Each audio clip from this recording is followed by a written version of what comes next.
everybody. Welcome to just a quick turn up how you can simplified monitoring of your Kubernetes environment will really be, and one simplified solution to master your entire Kubernetes workload. So myself, Rishabh, I have been with Dynatrace for about 7 odd years now. Been working as a full stack developer and I transitioned into this phase. Quickly, what are the agendas or topics that we are going to cover, right? We'll quickly be understanding how your Kubernetes environment can be visualized within our platform itself. Along with that, how expensive the resources are within the cloud environment and how badly we are leveraging those resources.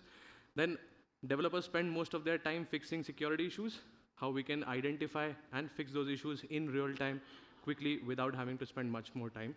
Then a lot of firefighting, right? Because you guys are developers, you have been doing a lot of firefightings day in, day out, how we can simplify it, and then we get down to the live debugger. So just with that, this is how your Kubernetes environment would really look like. And first of all, you will see all of your Kubernetes cluster. So even if you are running, let's say 10 or 10,000 clusters, you will be able to see that. Alongside, not just that, any issues in terms of your nodes, you will be able to see that real quick upfront and what exactly is the problem. In this case, we are having some memory related issues, right? Second, you are running multiple namespaces. Whether your namespaces are actually having a problem or not, what exactly is the problem, we can identify that. Your workloads, if they are having issues, you will be able to find that. And a very interesting parameter would be the slack. If let's say you are over committing or under committing in terms of your resources, right? How exactly we can help you optimize it, how exactly CPU or memory slack can be identified. Quickly, we are jumping down into all of your workloads. So these are, let's say, n number of your workloads that are being displayed, right? So down there, you could see a highlighted section which says 780 M cores is a slack in terms of CPU, right? What we are trying to signify down here is that what amount of resources you are over-committing. So basically, what you have done, you have just asked that my pod needs to start up with 800 M cores, and the limit is 900 M cores, but I'm only utilizing 22 M cores as of now. So why do you want to go on, ask for more and more resources?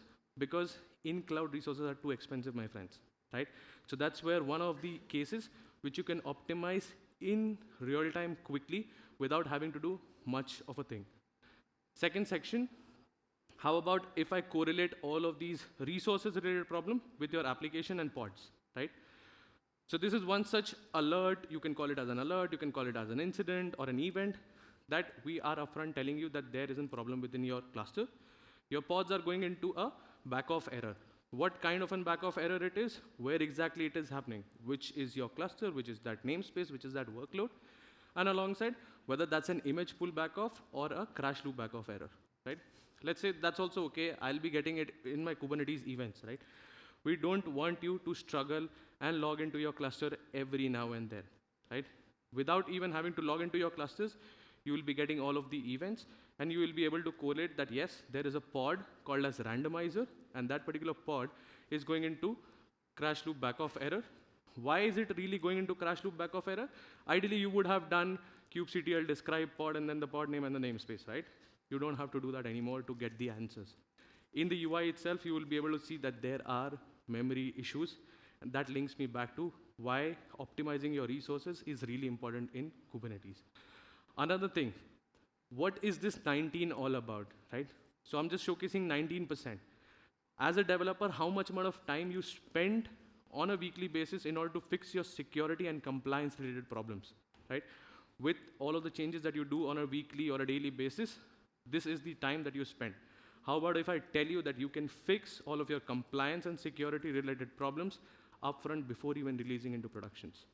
So this is one such screen where we are telling you whether you are DORA compliant, you are DPDP compliant, or any other compliances. And followed by that, this is your cluster, where this is one of your workloads, and the issue is a high severity issue in terms of compliance. And what exactly is the problem? That you have not really given a certificate, you have not given the permission for that particular certificates. Where exactly is that issue? Which is that node which is actually causing a problem, and whether it is bunch of nodes which are missing out, or is it just one single node which is kind of missing out?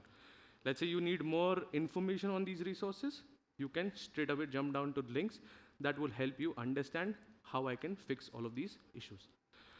Again, a quick question that comes when the developers and the security guys are talking, that my codes are not really vulnerable. And there is a constant fight that keeps on going, no, it's not me, it's you, it's not me, it's the other person around, right? How about I tell you that your codes have some critical vulnerabilities, and that is the area where you want to focus. What kind of vulnerabilities are they, right? Whether that's a SQL injection or a DDoS attack or any kind of a vulnerability that could be, right? Perfect.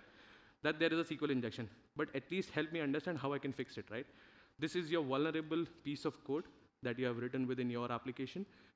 And alongside, you would also know the line number where you need to focus down on. What is the internal library which is being consumed inside that, which is actually causing that vulnerability, and how exactly this SQL query is interacting and acting as a nested query for you, right? Let's not limit here. We also help you understand which are those APIs from where exactly this vulnerability is being triggered. So that really gives you an upper edge in understanding that this is where the problem really is. That is the parameter named as biotext, and that parameter is actually injecting all of these things. Plus, if these are the vulnerabilities, whether you are exploited or not, whether there are active attacks which have happened within your environment or not, so we will also be able to tell you that yes, there are attacks which have happened within your environment. Moving down, very common thing that we get down to, production is down, we have absolutely no idea how we can really fix it. So this is again one such example where I have an active problem where, let's say, there are failures which have increased, and we identify the root cause immediately for you.